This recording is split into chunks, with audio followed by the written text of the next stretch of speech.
दोस्तों नमस्कार। हम लोग आज हड़प्पा सभ्यता के बारे में जानेंगे। हड़प्पा सभ्यता यानी हम उस सभ्यता की बात करने जा रहे हैं जो पूरे वर्ल्ड में इस तरह कई सभ्यता नहीं थी। यानी एक नगरीय सभ्यता की बात करेंगे। इसके समानांतर सभ्यता को देखा जाए तो मेसोपोटामिया का सभ्यता जो कि एक ग्रामीण सभ्यता थी। तो हड़प्पा सभ्यता के बारे में हम लोग जानने से पूर्व इनके बारे में जितने भी अवधारणाएं हैं, जो भी फैक्ट हैं, सबको जानेंगे। खासकर हड़प्पा सभ्यता में कितने स्थल हैं, नगर योजना, इनकी सामाजिक दशा, आर्थिक दशा, धार्मिक दशा, और लास्ट में हम लोग चलेंगे पतन की तरफ। तो दोस्तों ध्यान रखें इस बात को लेकर कि हड़प्पा सभ्यता के संबंध में जितने भी कुछ कॉन्सेप्ट हैं, चाहे वो किसी भी तरीके से, चाहे जितने बुक में दिया गया है, उन सारे बुक को खंगालने के बाद सारी कॉन्सेप्ट को आपके पास रखा जाएगा। साथ साथ में उनकी सारी अवधारणाओं को भी रखा जाएगा। दोस्तों इस बात का ध्यान रखेंगे आप लोग कि आप लोग जुड़े रहेंगे, और इससे पहले, आगे बढ़ने से पहले आप सब्सक्राइब अगर ना किए हो तो सब्सक्राइब कर लेंगे, और अगर किए हो तो आप लाइक, शेयर और कमेंट भी जरूर करेंगे। थैंक यू दोस्तों, आगे बढ़ते हैं। देखिए, हड़प्पा सभ्यता एक पूर्णतः नगरीय सभ्यता थी। इसके बारे में कहा जाता है कि एक गुमनाम सभ्यता, जिससे लोग अपरिचित थे। कोई परिचित नहीं थे कि भारत में भी ऐसा कोई सभ्यता थी पहले। कहा जाता है कि सिकंदर से पूर्व, यानी सिकंदर के आक्रमण से पूर्व, भारत में जो सिकंदर की आक्रमण हुई थी, आक्रमण कब हुई थी? 326 ईसा पूर्व, जो आपको पता होगा। उस समय सिकंदर के आक्रमण से पूर्व भारत में कोई ऐसी सभ्यता नहीं थी, ये कहा जाता है। लेकिन जब इनके बारे में पता चला, पता तब चलता है, शायद पाकिस्तान के उन लोगों को पता भी नहीं होगा जब वो उस जगह से, यानी हड़प्पा स्थल से ईंट को उठा उठाकर अपने घर में सजा रहा था। उन लोग को इतना भी तनिक सा पता नहीं होगा कि ये जो इतनी सुंदर सुंदर ईंट बाहर निकल रही है, ये ईंट है किस चीज का, कैसे आया यहाँ पर, कभी सोचा नहीं होगा। लेकिन एक बात और ध्यान रखेंगे कि 1856 में जब रेलवे लाइन कराची से लाहौर के बीच में कहा जा सकता है कि बिछाया जा रहा था, तो उस समय जब खुदाई किया गया रेलवे लाइन बिछाने के क्रम में, तब समझ में आया कि यहाँ कोई न कोई जरूर सभ्यता रही होगी। इन सभ्यताओं के बारे में जानने से पूर्व एक चीज और मैं बताना चाहूंगा कि हड़प्पा सभ्यता, इस सभ्यता का नाम हड़प्पा क्यों पड़ा, ये सबसे बड़ी बात है। इस सभ्यता को हड़प्पा सभ्यता क्यों कहा जाता है? तो दोस्तों ध्यान रखेंगे, सबसे पहला स्थल इस सभ्यता का वो है हड़प्पा। ठीक है, इसकी खोज हुआ था 1921 में, याद रखेंगे। ठीक है, इस समय इसकी खोज हुई थी, पहला स्थल है, इसलिए इस सभ्यता का नाम हड़प्पा सभ्यता पड़ा। ठीक है, दूसरा एक नाम और है जिसे कहा जाता है सिंधु घाटी सभ्यता, याद रखेंगे। अगला इसका नाम है सिंधु घाटी सभ्यता। अब आपके मन में यह भी आना चाहिए कि इस सभ्यता का नाम सिंधु घाटी क्यों पड़ा। ठीक है, तो सिंधु घाटी इसलिए पड़ा क्योंकि हड़प्पा स्थल खुदाई के बाद, अगला स्थल मोहनजोदड़ो खुदाई के बाद, बहुत सारे स्थल खुदाई करने से ये लगा कि ये सभ्यता में जितने भी स्थल हैं वो या तो सिंधु नदी किनारे बसा हुआ है या फिर सिंधु की सहायक नदी किनारे बसा हुआ है। तो सिंधु नदी या उसकी सहायक नदी किनारे बसा हुआ है, तो विद्वानों ने सोचा कि अगर इस सभ्यता का नाम हड़प्पा रखा जाए शायद उचित नहीं होगा, इसलिए इस सभ्यता का नाम हड़प्पा नहीं बल्कि सिंधु घाटी सभ्यता रखा जाए। ठीक है, नेक्स्ट एक और नाम इसका है, वो है कांस्य युगीन सभ्यता। याद रखेंगे, कांस्य युगीन सभ्यता। तो आपके मन में ये भी आना चाहिए कि आखिर ये नाम क्यों रखा गया कांस्य युगीन सभ्यता? इसलिए रखा गया क्योंकि उस समय इस सभ्यता में कांस्य की खोज हो चुकी थी। ठीक है, इस सभ्यता में सबसे अधिक जो धातु मिला है वो कांसा मिला है। ठीक है। तो कांसा मिलने की वजह से इस सभ्यता का नाम कांस्य युगीन सभ्यता पड़ा। नेक्स्ट एक नाम और है जिसे आप जानेंगे, वो है आद्य ऐतिहासिक सभ्यता, ठीक है। आद्य ऐतिहासिक सभ्यता। तो चार नाम है। अब यहाँ पे आद्य ऐतिहासिक सभ्यता हम क्यों कहेंगे ये भी जान लीजिए। इसलिए कहेंगे कि इस सभ्यता में जो लिपि मिला है, जो लेखन कला मिला है, वो तो लिखा हुआ था, लेकिन लिखा जो है वो पढ़ नहीं पाया, ठीक है, पढ़ नहीं पाया। तो पढ़ नहीं पाने की वजह से वो लिखा तो कोई काम हुआ नहीं।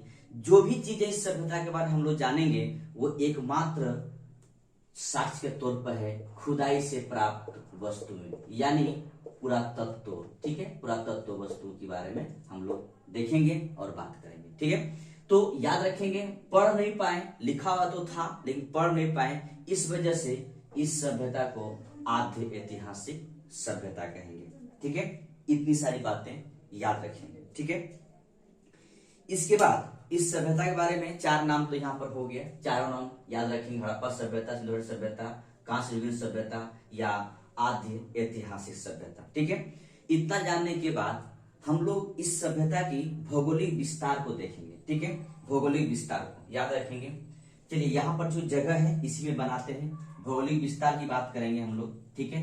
यानी पूर्व पश्चिम उत्तर दक्षिण में कौन सा स्थल है, ठीक है, याद रखेंगे। पूर्व पश्चिम उत्तर दक्षिण की बात करेंगे। देखिए पूर्व सबसे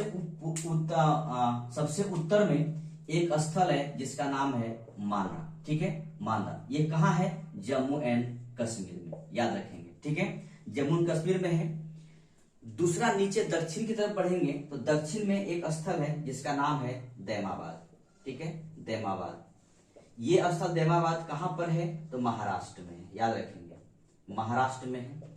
पूरब की तरफ चलेंगे तो ये यहां पर है आलमगीरपुर, आलमगीरपुर ये कहां है, मेरठ में, यानी उत्तर प्रदेश, ठीक है, उत्तर प्रदेश।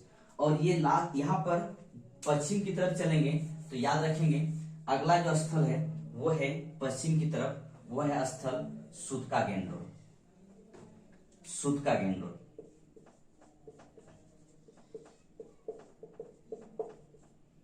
ये कहां है, बलूचिस्तान में,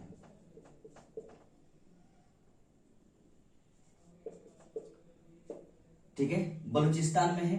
सॉरी गलती लिखा गया, चलो इसको हम मिटाते हैं।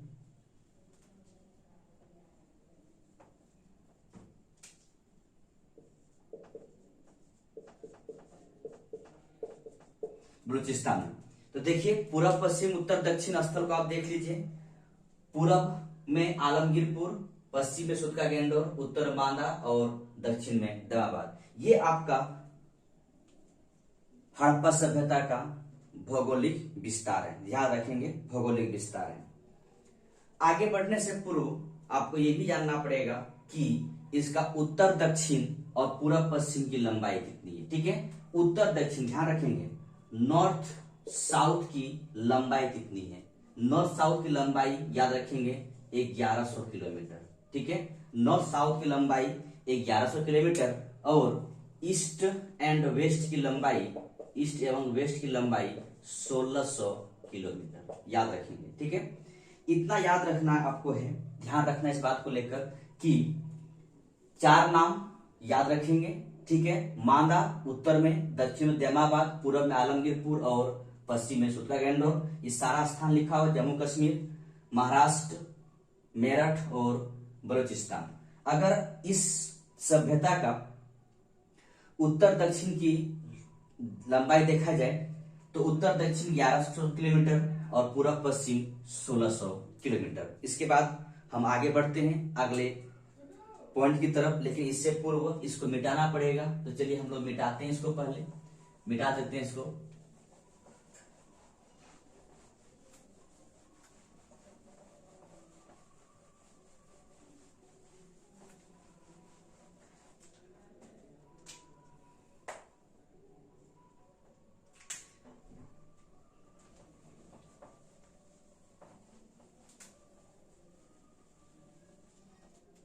देखिए अब इसका क्षेत्रफल की तरफ बढ़ते हैं कि क्षेत्रफल कितना है। हड़प्पा सभ्यता का। अगर क्षेत्रफल को देखा जाए तो क्षेत्रफल याद रखिएगा, क्षेत्रफल के तौर पर याद रखेंगे हड़प्पा सभ्यता क्षेत्रफल कितना है तो 12,99,600 किलोमीटर। ठीक है। अगर इसका आकार देखा जाए, हड़प्पा स्थल का आकार देखा जाए तो याद रखेंगे कैसा है, त्रिभुजाकार। ठीक है, याद रखेंगे कैसा है, त्रिभुजाकार है। आपको ये भी कहीं कहीं आपको लिखा हुआ मिलेगा कि ज्ञात सूत्रों के अनुसार या उत्खनन करने के बाद जो प्राप्त स्थल है वो कुल स्थल की संख्या 2800 है। ठीक है, 2800 है, याद रखेंगे। उत्खनन या ज्ञात क्षेत्र की बात करेंगे तो कितना है, 2800 स्थल है। ठीक है, 2800 स्थलों की खुदाई हो चुका है। लेकिन हम लोग उतना स्थल के बारे में नहीं देखेंगे, लेकिन सबसे पहला हम लोग सारे स्थल के बारे में आएंगे, लेकिन फिलहाल स्थल से आने से पूर्व एक दो बातें और ध्यान रखेंगे आप लोग। ठीक है, ध्यान रखेंगे कि सबसे पहले जो स्थल के बारे में जानकारी दिया था उनका नाम है चार्ल्स मैसन। ठीक है, सबसे पहले जो स्थल के बारे में जानकारी दिया था उनका नाम है चार्ल्स मैसन। ठीक है, चार्ल्स मैसन। इसने जो स्थल की जानकारी दिया था वो समय है, याद रखेंगे, 1826 में, कि भारत में यहाँ पर कुछ न कुछ एक सभ्यता रहा होगा, लेकिन इसकी बातों को लोगों ने इनकार किया। इनकार करने की वजह भी है, अंग्रेज अपने आप को चाहता था कि पूरे वर्ल्ड में हम सभ्य हैं, पूरे वर्ल्ड में हम सभ्य हैं, और हमारा अगर हम एक ऐसा स्थल निकल जाए भारत में जो कहा जाए कि पूर्णतः सभ्य सभ्यता और नगरीय सभ्यता होगी, तो शायद उनके मुंह पे तमाचा था। तो वो नहीं चाह रहे थे कि एक ऐसा स्थल खोजा जाए, लेकिन खोजना पड़ा आगे चलकर। ये पहली बार जो खुदाई होती है वो होती है 1921 में। ठीक है, याद रखेंगे कब होती है, 1921 में। स्थल है हड़प्पा। ठीक है, हड़प्पा स्थल है। यहां पर खुदाई करता, याद रखेंगे, दयाराम साहनी और एक आर्कोलॉजिकल सर्वे ऑफ इंडिया की तरफ से एक व्यक्ति है जिसका नाम है जॉन मार्शल। इसके देखरेख में खुदाई किया गया था। जॉन मार्शल के देखरेख में खुदाई किया गया था। किसने किया था, दयाराम साहनी द्वारा। ठीक है, याद रखेंगे। और दूसरा स्थल खुदाई किया गया था, कब किया गया था, 1922 में। वो स्थल क्या है, मोहनजोदड़ो। ठीक है, मोहनजोदड़ो। इसकी खुदाई करता, याद रखेंगे, राखाल दास बनर्जी। इनके बारे में दोबारा मैं आऊंगा, लेकिन फिलहाल आप इतना याद रखेंगे। 2800 स्थलों में 2 स्थल के बारे में बताया आपको। मेन स्थल की तरफ हम लोग चलेंगे। ये पूरे स्थल को देखना नहीं है, ठीक है, 2800 को नहीं देखना है, जो मेन स्थल है उनको देखेंगे। साथ साथ ये भी ध्यान रखेंगे कि हड़प्पा जो स्थल है वो रावी नदी किनारे, ठीक है, और ये जो स्थल है वो सिंधु नदी किनारे बसा हुआ है, यानी कोई न कोई नदी किनारे बसा हुआ है। अब नदी किनारे बसने का क्या रीजन है, क्योंकि उसमें कुआं नहीं था, तालाब नहीं था, तालाब नहीं था, नलकूप नहीं था, तो पानी का सबसे अच्छा स्रोत नदी था। नदी किनारे की मिट्टी उपजाऊ होता है, ये आपको पता है।